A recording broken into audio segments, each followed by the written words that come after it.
Hello guys, আপনাদেরকে আজকে একটা রেসিপি দেখাই। আমের আচার। এই আচারের নাম হচ্ছে আম পেঁয়াজু।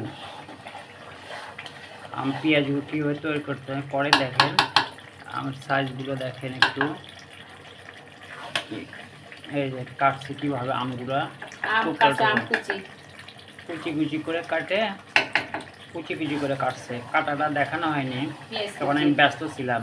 এর মধ্যে শুধু আম আর পেঁয়াজ দিয়েই, পেঁয়াজ কুচি দিয়েই এই রেসিপিটা তৈরি করতে হয়। চিনি খুব খুব মজার। এই আচারটা আসলে সবাই খাইছে কিনা জানি না। খুব মজার আচার এবং খুব টেস্টি। হ্যাঁ, এই আচারটা আমি বাজারজাত করতে চাইছিলাম এক সময়, কিন্তু অসুস্থ হয়ে পড়াতে আর সেটা করতে পারলাম না। এটা বাজারজাত করলে বিশ্বাস ছিল যে ভালোভাবে বাজারজাত করতে পারতাম।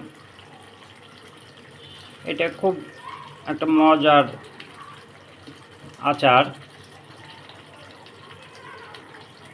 দেখেন আচারটা হয়ে আসছে। আচারটা দেখি শরীর যদি সুস্থ হয়, ভালো হয়, তখন আমি এটা বাজারজাত করব। এটা হওয়ার পর আচারটা লম্বায় থাকে, এরকম লম্বা লম্বা থাকে, খাইতে খুব টেস্ট, খুব মজার। হ্যাঁ, ওই দেখেন আচারের সাইজ কেমন, গোটা গোটাই আছে। আচ্ছা, থ্যাংক ইউ।